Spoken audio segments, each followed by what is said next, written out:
Ça me fait regretter très souvent lorsqu'on appelle ces bus 207.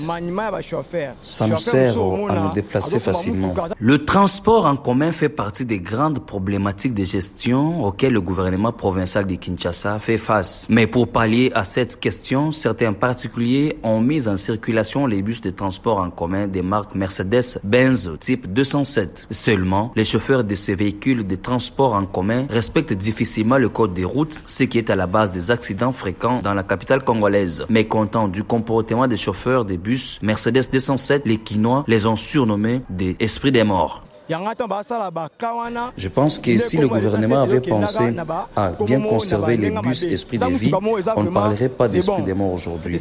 La formation des chauffeurs est aussi importante pour éviter ce genre de problème ici à Kinshasa. C'est vrai qu'il y a des chauffeurs aussi qui ne veulent pas comprendre qu'il faut respecter les codes de la route, mais l'État reste souverain.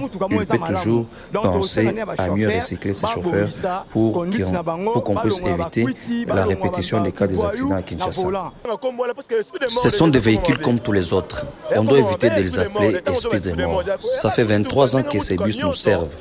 Le problème, c'est la manière de conduire de certains chauffeurs qui ne respectent pas les codes de route et qui ne sont pas vraiment formés. Et ça nous a permis de résoudre le problème de transport à Kinshasa, qui était un véritable casse-tête. Que cette appellation est venue de l'imaginaire des hommes. 207 fait partie des véhicules comme tous les autres. Ça nous transporte, ça nous permet de nous déplacer. Et je crois que les Quinois doivent éviter de véhiculer ce genre de messages pour ne pas décourager les propriétaires de ces véhicules parce que Kinshasa a un grand problème dans le secteur des transports urbains. Les 207 font partie de nos bus et nous aussi, nous pouvons circuler par là. Pour réduire tant soit peu le nombre des accidents causés par ces véhicules de transport en commun, le gouvernement congolais avait mis en place une ligne de bus de transport en commun appelée Esprit de Vie. Malheureusement, ces derniers sont en lambeaux par manque d'entretien.